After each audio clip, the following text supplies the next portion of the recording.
जय हरी. एकादश स्कंध भाग 215. आज एकनाथी भागवताच्या अंतिम अध्यायाला म्हणजे 31व्या अध्यायाला सुरुवात करत आहोत. नाथ भागवतातील हा शेवटचा अध्याय असल्यामुळे नाथांनी यात गेल्या 30 अध्यायांचा क्रमवार पण थोडक्यात सारांश देऊन तसंच ग्रंथाचा मुख्य भावार्थ काय आहे हे सांगून ग्रंथ समाप्ती केली आहे. श्रीकृष्ण लीला विग्रही आहे. तो सहज कौतुकानं सगुण देह धारण करतो. अर्थात त्याच्या जीवनात मानवता आणि अतिमानवता यांचं विलक्षण मिश्रण झालेलं आढळतं. सद्गुरूंचे हे जे खरं स्वरूप आहे ते हे असंच असतं. सद्गुरूंचं खरं स्वरूप हे असंच असतं. देह अहंभाव नाहीसा व्हावा ह्यासाठी सत्पुरुष ग्रंथ लिहितात. वाचकाचा देह अहंभाव नाहीसा व्हावा हा त्यांच्या निरूपणाचा गर्भ असतो. तो नाहीसा करून जगात कसं जगावं हे श्रीकृष्णानं शिकवलं. अंतर्यामी असून अकर्तेपणानं राहणं हे श्रीकृष्णाच्या अवताराचं रहस्य आहे. स्वेच्छेनं जसा तो जन्मास आला तसा स्वेच्छेनंच तो निजधामालाही गेला. अत्यंत समृद्ध जीवन जगून त्यानं दीक्षा दिली की भोग भोगून दृढ वैराग्य सांभाळता येतं आणि देहाभिमान मारून आत्मभाव भोगता येतो. विरक्तीनं देहबुद्धीची आत्मबुद्धी झाली की त्यातून ब्रह्मज्ञानाची अवस्था येते. श्रीकृष्णानं भोगलेली परमपदवी ती हीच होय. या परमपदवीचं निरूपण सबंध ग्रंथात पसरलेलं आहे. हा ग्रंथ सुरू केला पैठणात आणि संपवला काशीमध्ये. त्याच्या मागे जनार्दन स्वामींचं वरदान आहे असं नाथांनी सांगितलेलं आणि नाथांनी ग्रंथाची समाप्ती केली. अर्थातच 31व्या अध्यायाच्याही सुरुवातीला नाथांना श्री सद्गुरूंशिवाय अन्य देव ठाऊकच नव्हता. म्हणून सद्गुरू श्रीकृष्ण असं त्यांनी संबोधलेलं आहे. व्यावहारिक प्रेम आणि पारमार्थिक प्रेम यामध्ये खूप मोठा फरक असतो. पारमार्थिक प्रेम जसं जसं शुद्ध होत जातं तसतसं ते अतिविशाल बनतं. शेवटी आपलं प्रेमदैवत सर्व विश्वात व्यापून आहे असा साक्षात अनुभव भक्ताला येतो. तोच अनुभव नाथांना आलेला असल्यामुळं त्यांचे सद्गुरू त्यांना प्रत्यक्ष परमात्म स्वरूप दिसले. अर्थात त्यांच्यात आणि परमात्म्याचे अवतार श्रीकृष्ण यांच्यात त्यांना फरकच दिसला नाही. म्हणून या अध्यायाच्या आरंभी देखील सद्गुरू वंदन करताना नाथांनी त्यांना श्रीकृष्णरूप बघितलं. ओंकाररूपी अच्युत श्री सद्गुरूला नमस्कार असो. तो देहधारी असून देहातीत असतो. गुणात राहून निर्गुणपणानं वागतो. त्याला देहाची ममता मुळीच नाही. लहानपणी त्यानं पुतनेचं विष शोषण केलं आणि दावाग्नी प्राशन केला. वैकुंठाधिपती असून निराभिमानपणे गुराख्यांसारखा झाला आणि त्यांच्याबरोबर हुंबरी खेळला.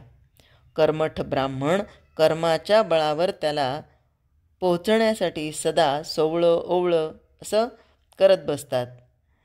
पण तो मात्र गवळ्यांची पोरं जमवून त्यांच्याबरोबरीनं खेळीमेळीनं जेवतो. सामान्य माणूस ज्याला दुराचार म्हणतो तो व्यभिचार करून त्यानं गोपिकांचा उद्धार केला. हे त्याचं चरित्र वेदशास्त्रांना सुद्धा कसं कळणार? घरात पाहावं तर 16,000 स्त्रिया आणि 1,08,000 मुलं नांदत आहेत. आता हे सगळं अंदाजाने बरं का. तरी बालब्रह्मचारी म्हणून सनत कुमार त्याला वंदन करतात.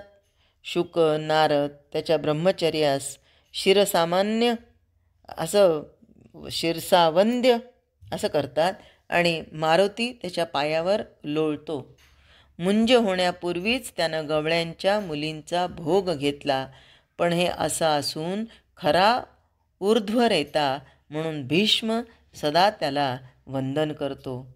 9 लक्ष गायींच्या दाव्यांनी त्याला बांधताच आलं नाही, पण रासक्रीडेमध्ये गोपींनी भावार्थाच्या बळानं त्याला बांधून ठेवलं. गोपींच्या मनात जसं जसं येई तशी तशी क्रीडा त्यानं केली. 6 महिन्यांची रात्र करून त्यानं प्रेमानं गोपींबरोबर क्रीडा केली. अशा रीतीनं कामाला न शिवता त्यानं गोपींचा काम पूर्ण केलं. वेदशास्त्राला लाजवून केवळ अद्भुत प्रेमानं त्यानं गोपींना तारलं. दुष्टबुद्धी कंस आणि अपराधी व्याध देखील तारला. त्याचा शब्द मोडता येईना म्हणून यमानं सुद्धा गुरुपुत्र आणून दिला.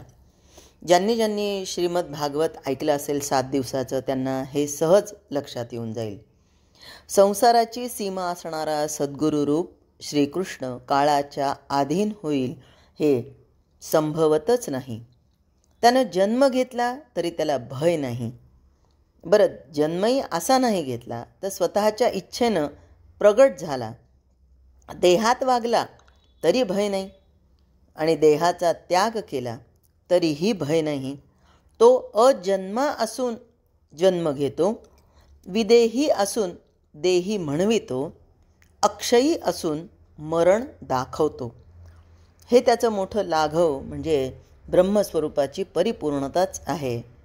असा श्रीकृष्ण या अध्यायात निजधामाला जातो म्हणून भागवताचा हा कळसाध्याय आहे. त्याचं निजधाम गमन मोठमोठ्यांना अतर्क्य असून केवळ जनार्दनाची कृपा असल्यानं नाथ महाराज ते वर्णन करू शकतात. आणि आपल्यावरही सद्गुरूंची कृपा असल्यानं आपण हे निदान श्रवण तरी करू शकतो आहे. कारण अनेक प्रसारमाध्यमं आहेत, मनोरंजनाची अनेक साधनं आहेत, पण त्यातून आपण सगळेजण रोज 10 मिनिट का होईना वेळ काढून ही श्रवणभक्ती घडवतो आहे. ही सुद्धा आपल्याच सद्गुरूंची कृपा आहे. आणि ऐकणारा मी नाही तर सद्गुरूंची इच्छा आहे माझ्या कानावर पडावं, माझ्या मुखातून निघावं आणि मीही कुणाला तरी पाठवावं, इतरांनी माझ्याकडून ऐकावं. हे केवळ मी ठरवून होत नाही, तर ही सद्गुरूंची इच्छा असेल तरच होत असतं, त्यांची कृपा असेल तरच होत असतं. श्रीकृष्ण प्रत्यक्ष परमात्मा असल्यानं त्याला जन्म मरण नाही. ज्या कार्याकरता त्यानं देह धारण केला ते संपल्यावर स्वाभाविकपणे त्यानं देह सोडला. जितक्या सहजपणे निर्गुण सगुण झालं तितक्याच सहजपणे सगुण निर्गुण होऊन गेलं. या क्रियेला योगाग्नी धारण असं म्हणतात. येणं जाणं नसलेल्या श्रीकृष्णानं लीलेनं देह आकर्षण केला आणि देव गंधर्व अप्सरा हे सगळे दर्शनाला आलेल्यांकडे पाहून त्यानं सहज नेत्र मिटले. दारुक द्वारकेत आल्यावर मोठा हाहाकार उडाला. श्रीकृष्णाच्या आज्ञेप्रमाणे सगळ्यांनी द्वारका सोडली आणि ती समुद्रात बुडाली. म्हणजे श्रीकृष्णानं ज्याचा त्याग केला तो तरला जाऊ शकत नाही, तो बुडल्याच जाणार. अर्जुनानं यादवांचं उत्तर कार्य केलं आणि अनिरुद्धाचा मुलगा वज्र याला यादव वंशातील राजा म्हणून राज्याभिषेक केला. श्रीकृष्ण गेला, आता जीवनात काय उरलं असं म्हणून सगळे पांडव महापथानं निघाले. श्रीकृष्णाचं निजधाम गमन हे अतर्क्य आहे, तरी जनार्दनाची कृपा असल्यानं मी एकनाथ त्याचं स्पष्ट व्याख्यान करतो. दारुक द्वारकेला गेल्यानंतर श्रीकृष्ण निजधामाला जायला निघाले. निजधामाला गेल्यानंतर त्या सगुण सुंदर मूर्तीचं दर्शन पुन्हा होणार नाही, म्हणून त्यांना शेवटचं पाहण्यास सगळे देव तिथे जमा झाले. देवांचा समुदाय फार मोठा होता. प्रत्येकाच्या आश्रमात जाणं त्यावेळी शक्य नव्हतं. म्हणून श्रीकृष्णानं डोळे झाकून समाधी लागल्याचं दाखवलं. परिपूर्ण परब्रह्म श्रीकृष्णाला समाधी आणि व्युत्थान दोन्ही नव्हते. आपले डोळे झाकून त्यानं समाधीचं लक्षण उगीच दाखवलं. चैतन्यघन श्रीकृष्ण योगधारणा कशाला करेल? तूप थिजून जशी त्याची पुतळी बनावी त्याप्रमाणे चैतन्य गोठून श्रीकृष्ण मूर्ती बनली होती. श्रीकृष्ण ज्याच्या हृदयात प्रगटतो तो देहात असून विदेही होतो. जय हरी.